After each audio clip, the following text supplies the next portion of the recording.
ಇವತ್ತು ಡಿಸಿಎಂ ಡಿ.ಕೆ. ಶಿವಕುಮಾರ್ ಬೆಂಗಳೂರಿನ ನಗರ ಪ್ರದಕ್ಷಿಣೆಯನ್ನ ಮಾಡ್ತಾ ಇದ್ರು.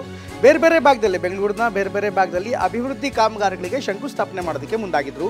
ಈ ಸಂದರ್ಭದಲ್ಲಿ ಅಭಿಮಾನಿಯೊಬ್ಬ ಮುಂದಿನ ಮುಖ್ಯಮಂತ್ರಿ ಡಿ.ಕೆ. ಶಿವಕುಮಾರ್ಗೆ ಜೈ ಅಂತ ಜೈಕಾರ ಕೂಗ್ತಾ ಇದ್ದ. ಈ ಒಂದು ಸಂದರ್ಭದಲ್ಲಿ ಸಹಜವಾಗಿ ಎಲ್ಲರೂ ನೋಡ್ತಾ ಇದ್ರು. ಪದೇ ಆತ ಅಭಿಮಾನಿನ ಮುಂದಿನ ಮುಖ್ಯಮಂತ್ರಿ ಅಂತ ಹೋಗ್ತಾ ಇದ್ರು. ಹೆಜ್ಜೆಗೂ ಕೂಡ ಮುಂದಿನ ಮುಖ್ಯಮಂತ್ರಿ ಡಿ.ಕೆ. ಶಿವಕುಮಾರ್ ಅಂತ ಎಲ್ಲರೂ ಜೈಕಾರವನ್ನು ಹಾಕ್ತಾ ಇದ್ರು. ಯಾವಾಗ ಈ ರೀತಿ ಪದೇ ಕೂಗ್ತಾ ಇದ್ರು ಆಗ ಅವನ ಕೈಗೆ ಕಬ್ಬಣ ಕೊಡಿ ಅಂತ ಉಪಮುಖ್ಯಮಂತ್ರಿ ಡಿ.ಕೆ. ಶಿವಕುಮಾರ್ ಸ್ಥಳದಲ್ಲೇ ಹೇಳಿದ್ರು. ಹೀಗಾಗಿ ಈ ಒಂದು ಸಂದರ್ಭ ಸಹಜವಾಗಿ ಕುತೂಹಲವನ್ನು ಮೂಡಿಸಿತು. ಶಂಕುಸ್ಥಾಪನೆಗೆ ಅಂತ ಬಂದಿದ್ದು ಶಿವಕುಮಾರ್ಗೆ ಜೈಕಾರ ಅಂತ ಹೋಗ್ತಾ ಇದ್ರು.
ಮಾಡ್ತಾ ಇರ್ಲಿ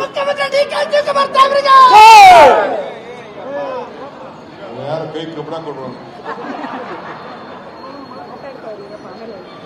ಭ್ರಷ್ಟಾಚಾರ ಆರೋಪ ಮಾಡಿದ್ದಾರೆ. ಮಾಡ್ತಾ ಇರ್ಲಿ.